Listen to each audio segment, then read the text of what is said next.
আসসালামু আলাইকুম। আজ আমি আপনাদের চাউমিন রান্না করে দেখাবো। তার জন্য আমি একটা পাতিলে তেল নুন দিয়ে নুডলসটা খুব সুন্দর করে ঝরঝরে করে সিদ্ধ করে নিব।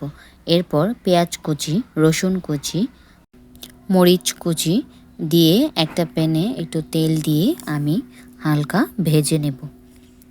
একটু লাল হয়ে আসলেই এরপর এর মধ্যে আমি লম্বা করে কেটে রাখা ক্যাপসিকাম, এরপর গাজর কুচি দিয়ে দিব।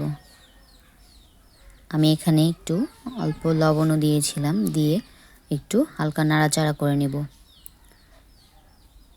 এটা কিছুটা ভাজা হয়ে আসলে এরপর আমি একটু সাইড করে নেব। এটা একটু সাইড করে এর মধ্যে আমি দুটো ডিম ফাটিয়ে দেব। দুটো ডিম দেওয়ার পর এগুলোকে ভেজে নেব। এরপর এর মধ্যে নুডলসগুলো দিয়ে দিব। এরপর আমি একটু সয়া সস দিয়েছিলাম, একটু ম্যাজিক মশলাও দিয়েছিলাম। তারপর আবার নাড়াচাড়া করে নেব। নাড়াচাড়ার এক পর্যায়ে আমি এর মধ্যে একটু টমেটো সস দিয়ে দিব, গোলমরিচও দিয়েছিলাম সাথে।